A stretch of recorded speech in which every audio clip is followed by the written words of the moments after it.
voilà mes chers fidèles internautes ñu ngi leen di nuyu bu baax di leen ziar di leen dalal jàmm fii ci Authentique Prod comme niñ koy defee actualité en général lañ leen di toppal ku ne xam na ni nag politique bi jamono ji actualité yi faax na ba tax na tey ñu seet si ki nga xamante ni rek moom mooy Birame Khoudia Lo secrétaire général adjoint bu Pastef fas yéene waxtaan ak moom ci li nga xamante ni rek moom moo ñeel actualité yi sans détour balaa ñoo xuus ci lu ñuy waxtaanee dañ koy nuyu d'abord kontaan ci disponibilité bi monsieur Lo bàyyi la rek nga nuyoog ñuy seetaan à travers Authentique Prod. bon ñu ngi nuyu donc mboolem téléspectateurs yi ñuy seetaan internautes yi.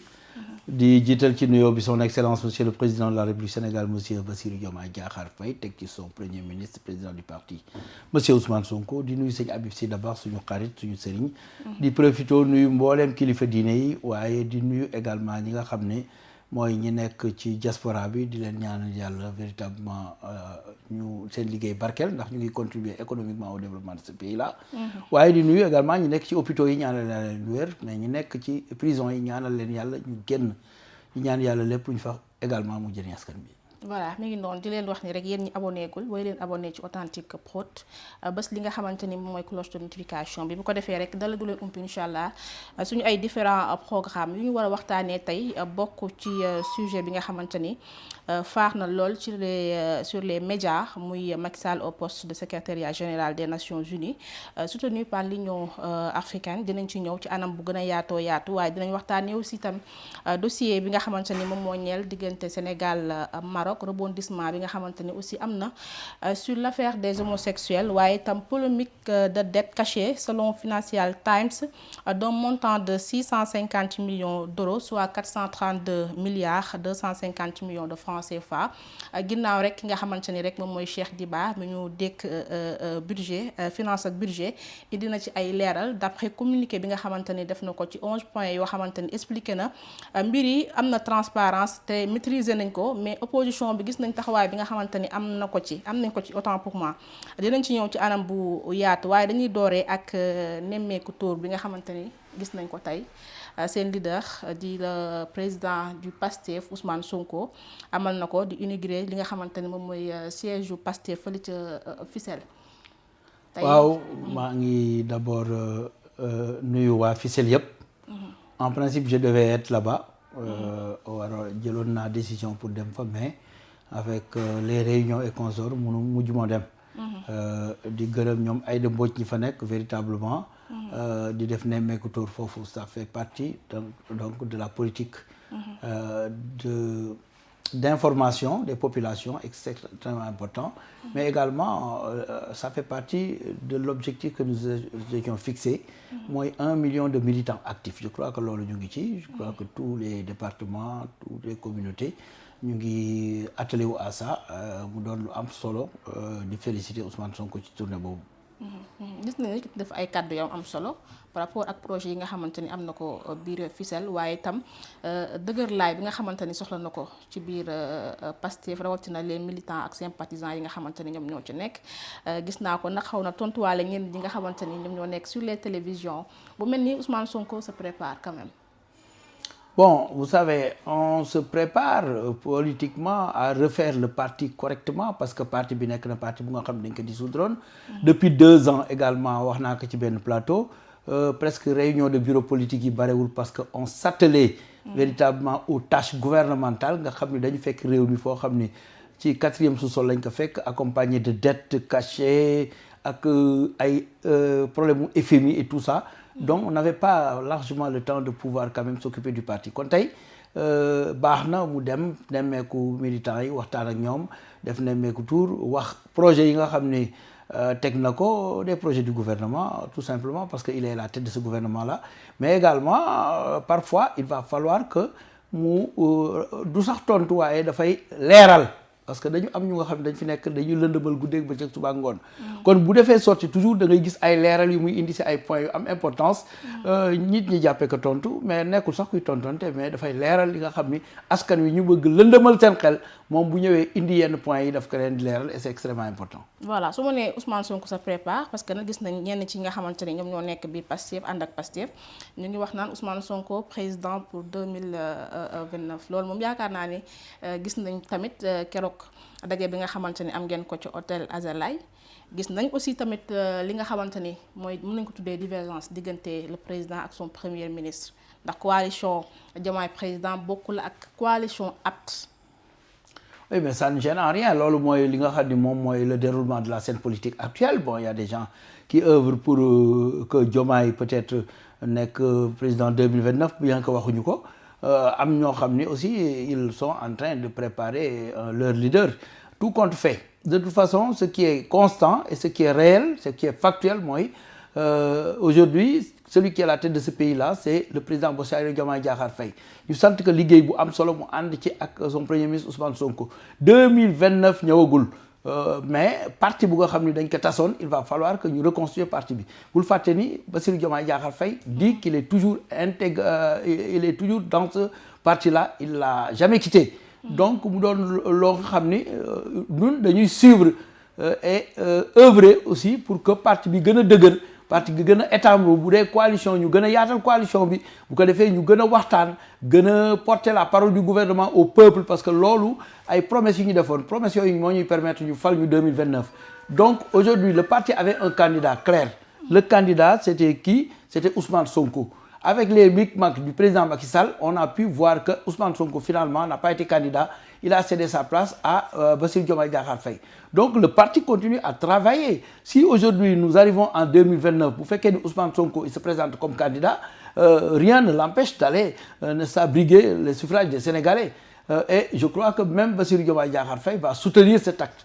Man loolu laa xalaat vous le pensez parce que Diomaye a dit qu'il fait partie de Pastef. Oui. Mais il ne quittera pas coalition Diomaye président parce que ñoom ñoo ko indi au pouvoir. L'un dans l'autre aujourd'hui bu la ay nit indee pouvoir. kon donc gis nañ ni divergence am na diggante Diomaye ak son premier ministre. divergence d'opinion parce que Ousmane Sonko ni ñu ko gisee actuellement muy defee ça veut dire que mu ngi restructurer li nga xamante ne moom mooy parti mu ngi préparer. C'est normal aussi pour Pastef gën a dëgër ci li nga xamante ne moom mooy département yi. loolu laa la wax au commencement dama ni la on n'a jamais eu le temps de s'organiser. Aujourd'hui on s'organise. Maintenant que Bassirou Diomaye Diakhar Faye est une coalition bu nga xam ni c'est des gens qui l'avaient soutenu. Mais effectivement bu ñu demee 2029 même ces gens-là peuvent soutenir la candidature bi nga xam ni moom la ñuy teg parce que Pastef est la locomotive de tout ça. De toute façon il faut pas ignorer que même s'il y a des gens qui ont contribué à élire Bassirou Diomaye Diakhar Faye c'est Pastef le point de convergence moom nga xam ni nit ñëpp autour de Pastef la ñu nekk. Donc aujourd'hui ñoom yoreel nañ leen njukkal mais yoreel nañu Pastef bi nga xam ni moo fal par exemple Bassirou Diomaye Diakhar Faye aussi njukkal te moom njukkal boobu ni mu koy delloo mooy dafa ni génnul Pastef ça suffit largement. Maintenant waaye Pastef falu ko. non Pastef ba ko fal. moom loolu la nee na Pastef falu. non Pastef kese falu ko il n'a jamais dit que Pastef falu. Il faut pas falsifier les choses dafa ni Pastef kese falu ko. coalition yi kese sax faluñu ko. yàlla la masse populaire ñoo ëpp doole ñiy yëngu ci politique matuñu 10% de la population. Les masses populaires ñoom ñooy fal c'est extrêmement important. Donc bu nee Pastef kese falu ko c'est normal mu wax ko. bu nee bon man dama naan sax Pastef ak coalition kese fasu ko ce sont les Sénégalais qui l'ont mis là. Aujourd'hui mais c'est autour de Pastef. Le point de convergence foofu mooy Pastef. Donc c'est au nom de Pastef la dem. La coalition Diomaye est soutenue par Pastef moo fa ëpp doole c'est-à-dire aujourd'hui bu ñu dee compter en matière de représentativité Pastef bu fekkee représente na à 84% mais ña ca des 16% la ñuy représenté kooku donc Pastef est la locomotive. Aujourd'hui ces gens-là qu'ils ne les négligent pas c'est très bien mais au fond ce qu'il faut faire c'est aller dans le sens de travailler pour que 2029 ñu am un bilan satisfaisant qui nous permettra au peuple sénégalais de nous remettre là. Maintenant que ce soit Ousmane Sonko parce que Pastef aujourd'hui moom mooy désigner kan lay yóbbu 2029. su désigner Ousmane Sonko ñëpp dañ ci war a ànd bu fekkee désigner na keneen ñëpp dañ ci war a ànd. donc loolu mais bu fekkee désigner Ousmane Sonko te Diomaye même bu fekkee il fait toujours partie ci lu mu waxee ci Pastef mais il y a aussi son coalition boo xamante ni Mimi Touré mu ngi au tête te ku na xam na ni Mimi Touré ak Pastef xaw ñu neexoo. mais dégguloo Bassirou ni day dem 2029 daf ko wax. waxagu ko mais ñoom c'est ça que je dis. coalition bi loolu lañu bëgg quand même. lu ñu bëgg ak lu ñu coalition boo xam ni Pastef bokk na ci Pastef fu mu bokk foofooy dem loolu Bassirou Diomaye Diakhar Faye moo la ko gën a xam fuuf parce que aussi il fait une très bonne lecture de la politique man ak moom ñoo bokkoon secrétaire général je connais ses capacités je connais son intelligence et c'est pourquoi je crois pas à ces histoires de wéy bu ñu demee 2029 ñaari candidats ça je crois pas. mais kon boo ñu xam ni passé comme ça. nañu def attention ci loolu. Je dis toujours que Bassirou Diomaye Diakhar Faye est extrêmement intelligent. Et il avait dit qu'il va mettre Ousmane Sonko en 2029. Oui, 10 jours nga ma def pour falma def naa 10 ans mënu ma la fal donc dinaa def le retour de loolu yëpp wax na ko. Donc yooyu yëpp bu amee le discours a un peu changé. yooyu yëpp bu amee même s'il y a un petit changement ou divergence d'opinion, ça peut être levé. Donc c'est pas une chose bu nga xam ni man je vais m'attarder sur ça. Li ma bëgg attarder wu dëgg mooy les réalisations que nous devons faire pour que les Sénégalais en 2029 aient confiance à ceux qui étaient là et fexe ba ñooñu ñu delloo si leen pour ñu mën a continuer. Te loolu lu ndaw la c'est clair, net et précis. Macky Sall moo taxoon ñu teg Bassirou Diomaye Diakhar Faye. Aujourd'hui bu ñu demee 2029 bu ñu ko bëgg a tegaat su fekkee ni Ousmane Sonko d'accord ci mais on le fait. Su fekkee ni Ousmane Sonko il est candidat et Pastef pense que Ousmane Sonko moo war a dem, Bassirou Diomaye Diakhar Faye doit se ranger. C'est comme ça que je raisonne moi. Maintenant les faits qui se passent comme ça, au fond c'est des faits. Mais au finish nous allons voir ce qui se passera. Mais l'essentiel aujourd'hui c'est de travailler pour l'intérêt supérieur des Sénégalais. D'accord, ok. Ñu jàll wax ci li nga xamante ni rek moom mooy beneen point Macky Sall au poste de secrétaire général des Nations Unies. C'est un non-événement. Ah bien sûr, c'est un événement. Parce que le Sénégal ne le soutient pas. On voulait créer même l'ambroglio, gars yi du ñu xam ndax soutenir nañ. Le gouvernement a sorti un communiqué clair disant qu'il n'a pas été associé aux gens qui soutiennent, n'est-ce pas, aujourd'hui la candidature de Macky Sall. Il a des amis. Aujourd'hui, il était président de la République. Le Burundi a porté sa candidature. Aujourd'hui, si le Sénégal n'est pas associé à ça, à mon humble avis, je ne pense pas que cette candidature puisse passer. Et j'ai dit même, je suis allé trop loin, j'ai dit aux gens de voter la résolution de mise en accusation du président Macky Sall. Parce que ñun, justice rek ñu fi tax a toog nag. Aujourd'hui, moi je crois qu'il est interpellé de près ou de loin ci crime yi fi am ak torture yi fi am ak véritablement emprisonnement injuste et arbitraire yi fi am ak aussi la dette cachée. Il y a beaucoup de choses sur lesquelles on doit l'interroger. Dama ni Assemblée nationale bu doon man maay joxe ordre dañuy voter résolution de mise en accusation de Macky Sall. Parce que ça va freiner sa candidature. Pour le moment, il y a aucun dossier judiciaire boo xamante ni. looloo tax ma wax la li ma la wax. Dama ni la dañu war a voter la résolution de mise en accusation de Macky Sall bu ko defee le dossier judiciaire laa jóg et puis bul fàtte ni am na ay plaintes à la CPI. Aujourd'hui, on ne peut pas dire tout simplement qu'il n'a rien à se reprocher. Les plaintes à la CPI peuvent freiner sa candidature. Loolu yëpp il faut que ñu intégrer que xam nga yu bari dañ koy wax fii man ma am lu ma ca wax mais finalement loolu mooy am xam nga bi ñu lay wax Madiambal Diagne woy la justice française man ne la justice française est indépendante du gouvernement français. Aujourd'hui bu ñu étudier ba xam ni Madiambal Diagne dañ ko war a delloo si dañ koy delloo si aujourd'hui ñu ngi ci tànk delloo c'est la même chose ici. Am na yoo nga xam ni droit dafa yéex waaye day dem ba sa yàgg mu egsi waaye bu egsee dañuy gis ni la mu waroon def daf koy def si ton pays ne te soutient pas comment peux-tu obtenir le soutien des autres bay si mais sur 54 pays 34 l'ont soutenu. Mais loolu tamit atu la peut-être ci moom. Non, vous avez mal étudié. Li ma la bëgg wax mooy même bu ko 34 soutenir dama lay wax ni la le soutien de la famille, c'est-à-dire du pays d'origine, est fondamental. Et aujourd'hui, il suffisait de voter la résolution de mise en accusation pour qu'il soit complètement inapte à diriger le truc. Maintenant, les faits sont là. Il est sorti, il a été hué un peu partout. Ce sont des faits. Mais la justice n'a pas encore été saisie. C'est-à-dire, au fond, bu ñu voté woon Assemblée nationale la résolution de mise en accusation, et c'est pas tard. On peut le faire. Je crois que ça va freiner. Est-ce qu'on peut le faire actuellement? Bien sûr, on peut le faire. Parce qu'affaire yi muy avancé quand même. Non, bien sûr qu'on peut le faire. C'est-à-dire, au fond, il n'est jamais trop tard pour actionner la justice, la machine judiciaire. C'est extrêmement important. Peut-être il y a des réglages à faire. Mais moi, je suis pour qu'on vote la résolution de mise en accusation. Ça va freiner tous ces ardeurs-là, au fond, parce que nous voulons à la tête de l'ONU également quelqu'un qui est exemplaire, quelqu'un bu nga xam ni véritablement c'est un modèle, quelqu'un qui a qui est moral, nga xam ni véritablement sa moralité on n'en doute pas, quelqu'un qui est capable de régler des conflits. Mais quelqu'un qui, dans son pays, a créé des conflits, est-ce qu'il pourra régler des conflits au niveau international? J'en doute. c'est pourquoi je dis. mais tey jii su fekkee loolu ngay wax noonu peut-être mën na nekk mise en accusation boobu noonu ñu dugal ko Assemblée nationale pour toppee ko yenn yi nga xamante ne ñu ngi koy wax ni def na ko ci réew mi mais il a appelé le président Bassirou Diomaye Faye au téléphone pour lui dire de lui soutenir ci li nga xamante ni moom mooy candidat donc gouvernement bi génne na communiqué wax ni associé wul ak nation voilà mais est-ce que tamit loolu tamit mën na nekk. mais le président Bassirou Diomaye Diakhar Faye c'est le gouvernement. Quand un communiqué est sorti, mais c'est le président Bassirou Diomaye Diakhar Faye qui est la tête de ce gouvernement-là. Ça veut dire que même s'il a appelé, il n'a pas eu de réponse. Et lui, aujourd'hui, moralité pour moralité, il avait dit que tant que le pays ne le soutient pas, il ne va pas présenter sa candidature. Il a fait autre chose. Ne serait-ce que pour ça, il peut être déchu. C'est-à-dire, au fond, les gens aiment quelqu'un qui, n'est-ce pas, respecte sa parole. Il y a beaucoup de vertus qu'il faut avoir pour être à la tête de l'ONU. En tout cas, bon, le Sénégal, s'il ne le soutient pas, je ne pense pas qu'il puisse passer. D'accord ñenn ñi nga xamante ne ñoo nekk ci opposition bi ñoom ñu ngi véhiculer message boo xamante ni à ce que Sénégal war a bàyyi yenn yi nga xamante ni jàll na soutenir ndaxte lii c'est intérêt fierté la peut-être ci sénégalais yi. non am doomu sénégalais boo xamante ni day représenté Sénégal foofu la nga xamante ni moom mooy ca ONU. fierté mënul nekk koo xam ni buñ ko yóbboo ONU. ay journaux mun nañu jóg ni pourtant moo defoon nangam loolu au lieu mu nekk fierté pour Sénégal day nekk honte pour doomu Sénégal c'est comme ça que je vois les choses.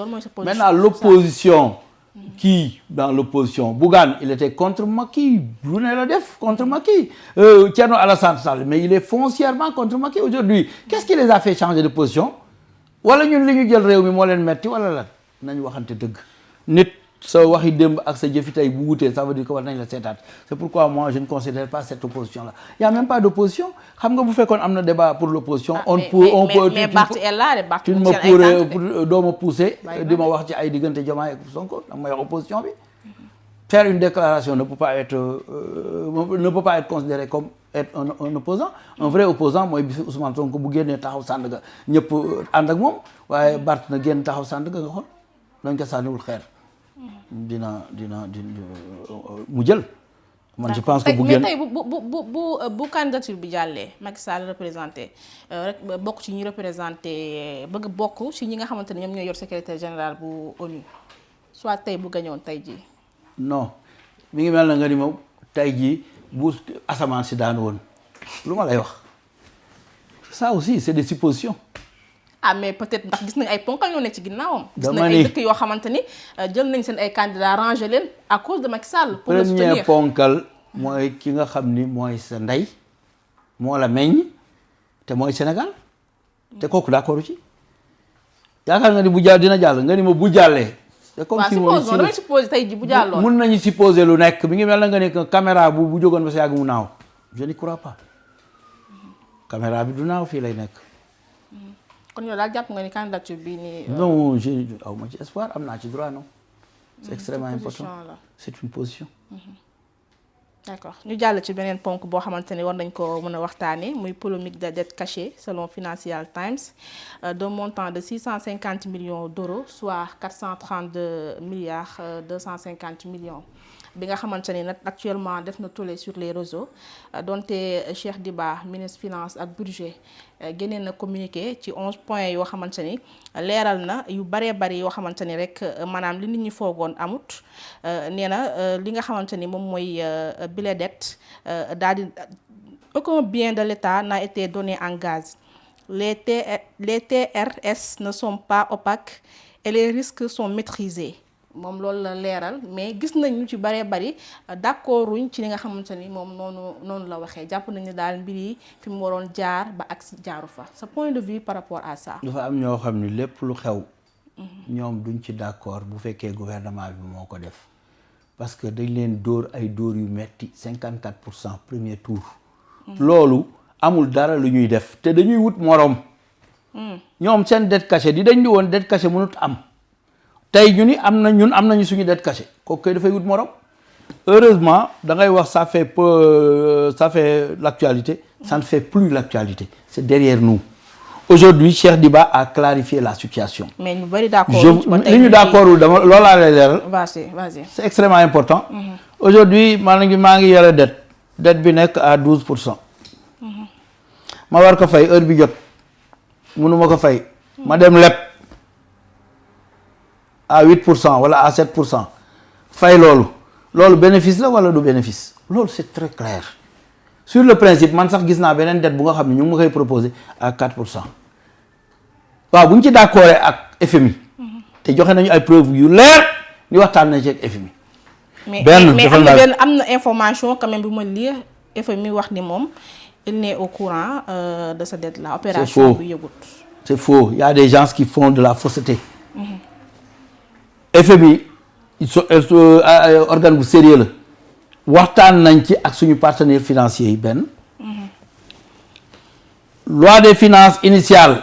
boo ko tijjee ma nga ca wax nañ la page ba. page 31 quand même loolu la. non wax nañ la ko demal ubbi. werante xuuxaan tekkil tubay bi. pourquoi nga bëgg takk tubay bi di werante. tekki tubay bi moo tax nga dem si loi de finance initiale ak loi de finance rectificative 1 ak loi de finance rectificative 2 boo demee ñu la page tel waaw tee nga dem page boobu yow li nga ma waroon wax mooy dem naa ci page boobu ubbi ko waaye fekk ma fa loolu waaye dem leen mi ngi fii ñu ni ñoom duñ fa dem. taxaw di wax gisuma weer wi c'est-à-dire weer waa ngi nii jant mu gën a gisuma ko lu ma ci mën man duma ci jéem sax débat li wér te wóor mooy on les renvoie ci li nga xam ni mooy loi des finances rectificative ak loi des finances initiale te loolu Thierno Alassane Sall war na ko lire en principe Abdou Mbow war na ko lire en principe dégg naa Babo di wax ñoom du ñu lire ma ne Babo yow da ngay sous-estimer dañuy lire waaye dañu bëgg naxasal xelu askan wi lëndëmal xelu askan wi c'est-à-dire ils veulent jeter loo nga xam ne ay xeer la ci fu nga xam ni véritablement ay verre fa nekk léegi nag ñu kale leen xeer yooyu du egsi parce que Cheikh Diba leeral na lu leer léegi ñu nit dañu leeral dama ni la dette dafa am 12% mu am service de la dette te ñoom li indi loolu yëpp li indi ñuy lebi waaw Macky Sall bu fi bàyyiwul woon bor bu 130% du PIB est-ce que ñun dinañ lebi mois de mars il s'attendait à ce que ñu bañ a fay.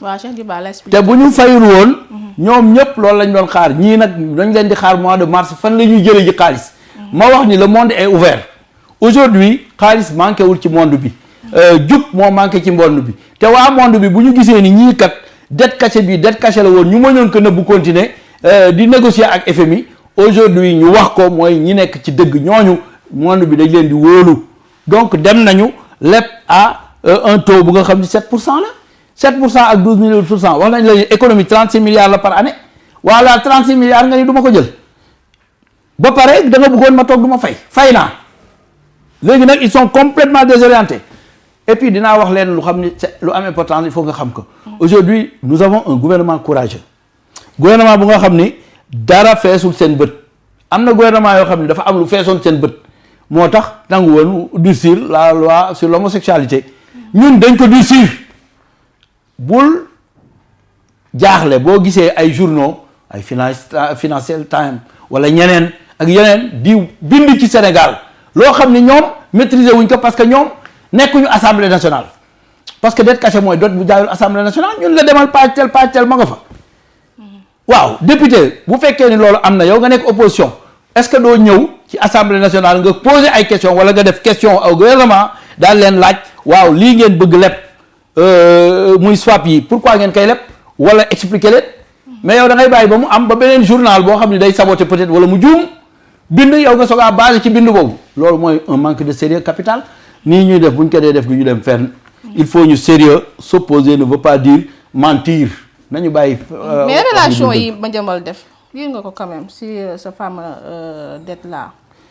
moom na ñëw Sénégal. dañ koy xaar Sonko lui avait proposé dañ koy xaar mu ñëw dañ ko war a extrader c'est-à-dire du ma ko déglu non attends am na loo xam ne il faut être sérieux koo xam ne yow yaa ngay daw bàyyi sa njaboot fëx dem kenn xamul foo nekk nga nekk di sànni ay wax te nga bañ a ñëw sa dëkk mu wóor la ni buñ la extrader wul doo ñëw kooku ku ñàkk jom nga ku ñàkk fulla la ku ñàkk fayda la kooku ay waxam man dinaa ko jàpp man kilifa bu day na man quand même bu mu wax ma ñeneen bu ma wax ay Madiambal Diagne tout ce qu'il dit est considéré comme affaire saupoudrage faux et usage de faux rek lay doxee te d'ailleurs yu mel noonu lañ koy toppee ah.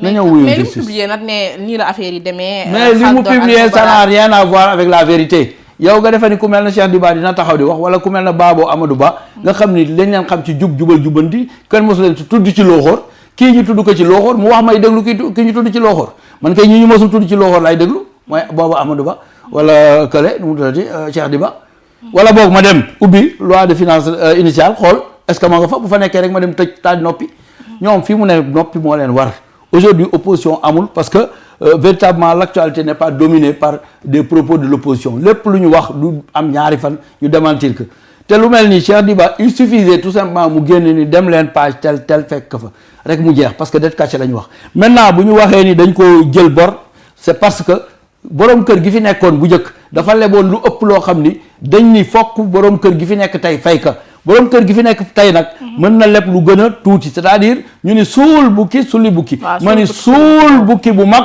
sulli bukki bu ndaw boo demee ba sa yàgg dootoo am bukki ñu noonu lañ def c'est-à-dire bukki bi 12% la man ma indi bukki boo xam ni 7% la waaw bu ëllëgee ma indi bukki boo xam ni 4% la finalement det ba du jeex bukki dootul am jeex na loolu mooy problème bi. d'accord les menaces de Madiambal ci état bu Sénégal. boobu ba tey na ñëw ñu jàpp ka.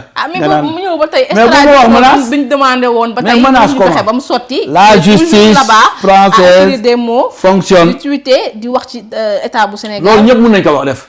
yow mii bu la neexoon nga toog France di tweeter.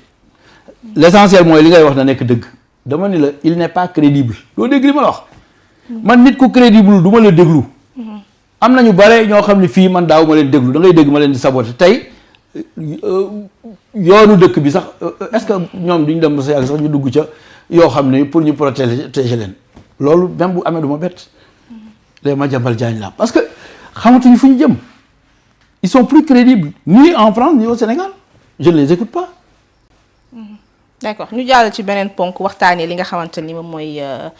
rebondissement yi nga xam ne am na ci wàllum borom ñaari tur yi donte durcir nañ loi bi jàll na fële ci assemblée nationale ci mbir moomu mais gis nañ affaire yi mi ngi gën di doy waar chaque jour nga gis arrestation bu yees le cas de Kader mi nga xamante ni il supposé à vous quand même gis nañ opposant la woon boo xamante ni da doon dal ci nguur bi bu baax a baax ba ci loi bi da doon wax naan yéen a doon wax ba ngeen nekkee ci opposition bi que une fois arrivé au pouvoir dañ koy criminaliser mais après ngeen changé li nga xamante ni moom mooy discours ñëw bi wax waxi durcir moom finalement dañ ko jàpp sur les mêmes faits.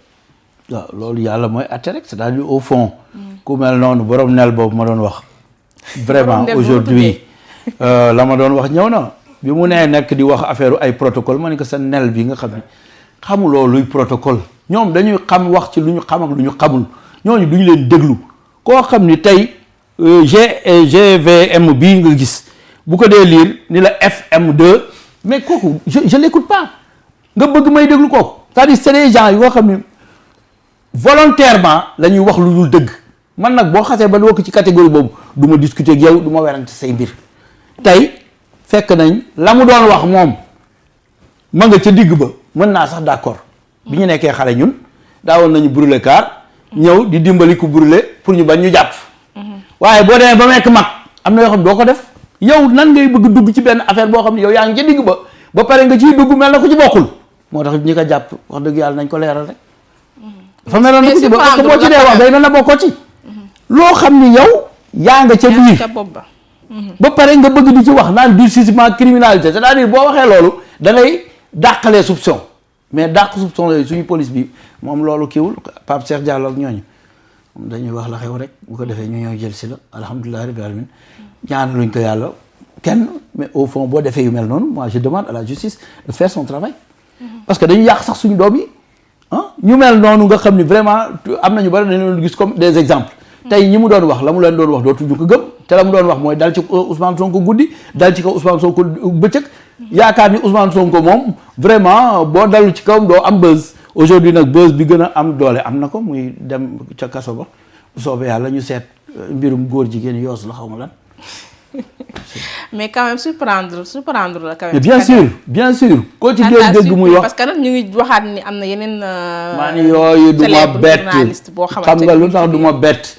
képp koo gis dëgg taxaw mu bañ a faral dëgg di dagal fen ëllëg lu ko dal wala lépp lu ñu la wax ma nga ca bu ko weddi loolu mooy problème bi am na ñoo nga xam ne tey bu ñu ma waxoon ni ay góor jigéen du ma ko weddi parce que danga leen gis ba tàyyi ñuy encourager le mensonge sur la vérité yow da ngay gis koo xam ne mi ngi analyser nekk surtout ñi nekk Sen TV ñu baal ma. yow yaa ngi analyser naan Sonko day perte du fi amee dara am na benn ponkal boo xam ne moom ak Kader niroo toujours mi ngi son TV nag njool sa kaw gudd nag taxaw ci tëb. yow nga ñëw ñuy joxe résultat ngay daw ñuy joxe résultat ngay daw nga naan non nañu xaar ba nga résultat yépp am ñu daal Macky Sall à 54% yow waroo dem laaxatu ji ba léegi yaa ngi njool ñëw taxaw ci seen TV di wax yooyu boo ko defee je te dis que amuloo xel et puis mën nañ la associer ci koo xam ne est-ce que wér na moi c'est ça la question que je me pose parce que kii dara moo fi jarul dem di wax toujours lu dul dëgg wala ngay acharné wu ci nit guddi bëccëg suba ngoon nit koo xam ne mosula faale te li ci ëpp si problème boobu mooy ay ñoo xam ne dañu bëggoon sax ñëw jege ñu si Sonko ñu bañ. ñoom ka de. ay nit ñu bëri dañuy bëgg jóg mais Bougane mi dafa doon xaar deuxième tour pour ñëw calculer ma faussé il n'analyse pas bien Cheikh Bara ka sut Cheikh Bara nee na woon dañuy gagné moom mu ni dañuy perte wala ñu dem deuxième tour kon moom est-ce que warati na wax moo tax dafa dem làqatu Gambie xaw ma moom dina doon wax ci góor jigéen ah je crois que un jour nee na Biram Khoudia Lo défend les góor jigéen mos na ko wax. ma génn ba ma ko waxee ba léegi waxaatul te fu ma toog dinaa ko wax parce que man kenn du dugg ci man c'est clair net et précis ce que je dis aujourd'hui mooy la mu doon wax mu doon na bale ci buntam bu xooloon ca buntu ba dina gis góor jigéen bu toog ca buntu kër ponkal nit dégg ba pare toog ci kiwam muy waxu keneen alors que man ce que j'avais dit c'est le contraire j'avais dit que bu ma nekkee Assemblée nationale je vais faire une proposition de loi pour criminaliser c'est ce que j'avais dit mu ñëw tourner ko moom ak Aïssatou Diop Fall moom ci téléem c'est-à-dire loo wax rek ñu tourné ko boo toogee di wax jusqu'à la fin ñu ni non Biram Khoudia Lo quitte le plateau fekk yow Aliou Sow moo quitté le plateau mensonge yooyu moo baaxul c'est-à-dire c'est pas bon c'est pas nos valeurs du fulla du fayda du jom du ngor du maanu du dëgg du yaru du njub du doylu d'accord ci mbirum loi homosexualité boobu noonu Cheikh Bara Ndiaye dégg nañ ko mu ne dafa am ay nit yu nekk bitim réew yoo xamante ni dañoo teg pression le président de la République bañ mu promulguer li nga xamante ni moom mooy loi bi ba tey. ay promulguer loi yooyu Cheikh Bara peut-être qu'il a des informations que je n'ai pas. Cheikh Bara moom toujours dina wax loo xam ni peut-être am na ci information. man awma information ni dafa am ñu. je sais que bu ñu durcir loi bi arrangé wul. ay dëkk parce que am na dëkk bu ni sax moom il va essayer de suspendre son aide pour le Sénégal wala coopération ñu ni ko ndokk boo ñu suspendre ci li nga xam ne mooy dëgg nous sommes d'accord donc Ousmane Sonko loolu la wax et je crois que gisuma ku ko démentir ci gouvernement bi donc c'est ça notre position actuelle aujourd'hui li nga xam ni moom mooy vertu cardinale Sénégal di vertu cardinale l'islam nga xam ni boo xoolee même mala yi doo ko fa fekk ay nit bëgg di ko def loolu ñun duñ ci d'accord. D'accord c'est extrêmement important. D'accord fi ñu tëjee moom mooy bras de fer judiciaire bi nga xamante ne dox na diggante Sénégal ak Maroc ginnaaw bi CAF jëlee décision da koy retirer Maroc demoon na sax ba naan maanaam dañuy annoncer benn mise en demeure officielle au Stade de France pour ñu bañ fa célébrer li nga xamante ni mooy coupe bi mais finalement am na tey jii gis-gis par rapport à ça. mais bien sûr dañuy wax rek. au fond match dafa am 90 minutes. bu jeexee prolongation ñu dem ba 120 minutes match bu dem ba egg ba arbitre jël décision ba ñu joxe coupe ba munoo jouer des prolongations li nga mën a def mooy demander des sanctions pour des joueurs wala pour un arbitre wala pour un entraîneur mais munoo jouer les prolongations ba naan kii yow yaa door 3-0 fan nga ko mos a dégg c'est la première fois que ma gis ko te yàgg naa seetaan football donc c'est du sabotage c'est rien du tout au fond dañuy nappaate heureusement que nous avons dit que coupe bi du fi jóge tey du fi jóge ëllëg et le monde entier est contre cet état de fait aujourd'hui loolu ñoom dañuy gën a ridiculiser seen bopp dem nañ ba final mais nag ñoom du ñu nangu coupe bi jóge foofu mais dañ leen dóor sur le terrain loolu moo gën a bon les efforts qu'ils ont à faire ils n'avaient qu'à le faire sur le terrain l'arbitre a sifflé pour qu'on continue le match donc c'est sous le sifflet de l'arbitre qu'on a continué le match bu fekkoon ni dañu génn arbitre bi tas match bi ñu jox leen victoire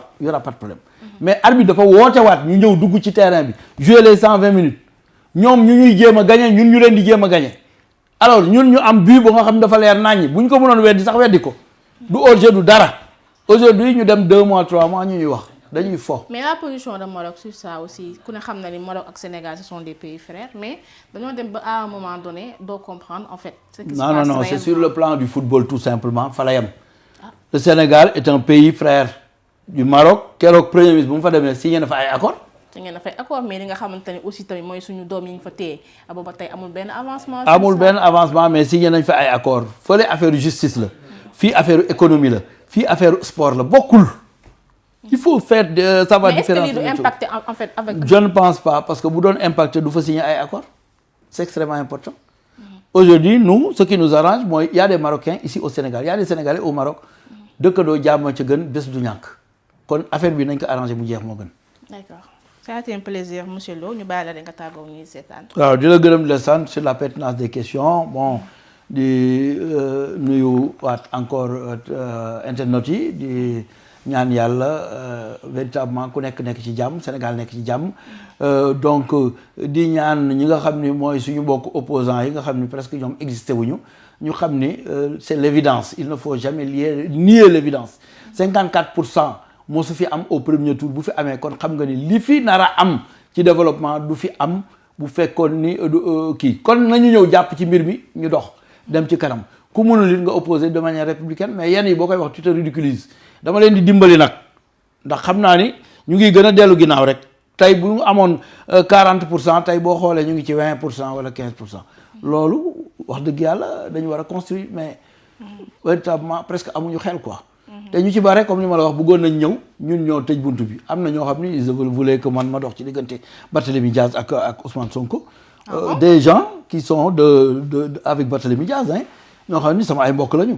ils ont voulu un peu avant ils ont voulu et Djibi Gueye Ndiaye m'a dit vraiment bien grand kooku dañ ko bàyyi ci ginnaaw donc c'est ça qui s'est passé maintenant aujourd'hui ils veulent jeter le discrédit sur le gouvernement un gouvernement qui travaille un gouvernement bu nga xam ne aujourd'hui wàññi nañu denrées yi de premier ministre ñu ngi koy wàññi ñu ngi wàññi nañu gaz wàññi nañu gasoil léegi bi may ñëw bi ma jëndee 10 000 gasoil 15 litres lañ ma defal te daawul am 10 litres nga daan am yooyu yëpp c'est des avancées yu nga xam ne ñu ngi koy am dans un contexte économique fortement tendu nga xam ni Banque mondiale FMI ñoom ñëpp nangu ñu jox ba pare ñun ñuy def effort yooyu wax dëgg yàlla ñii te loolu yëpp li tax ñu mën ko mooy jubal jubbanti c'est-à-dire niche de création de richesse yi nga xam ni véritablement daf ñu doon échappé yëpp ñu ngi koy jéem a récupérer niche de création d'impôt yi nga xam ni daf ñu doon échappé wala ñu ko doon dugal ci ay poste nit yëpp ñu ngi koy def ci keesu gouvernement bi te lii bu ñu continuer tuuti ak caméra de surveillance yi ñu war a teg ci policiers yi nga xam ni véritablement bu ñu ko tegee même policier doo ko mën a neexal yooyu yëpp bu ñëwee dina contribuer économiquement au renforcement n'est-ce pas du budget du Sénégal bu ko defee ñu am xaalis bu dul jeex mën a fay suñu ay bor. voilà mi ngi noonu tey Birame Khoudia Lo secrétaire général adjoint bu PASTEF PCA maison de la presse moom la ñu dalaloon fii ci Authentique Prod waxtaan ak moom ci li nga xamante ni rek moom mooy actualité yi d'une manière générale yaakaar naa ni waxtaan bi amoon na solo di leen jox rek dig daje très bientôt ak beneen invité d'ici là portez-vous bien et restez à suivre nos programmes fii ci biir Authentique Prod merci.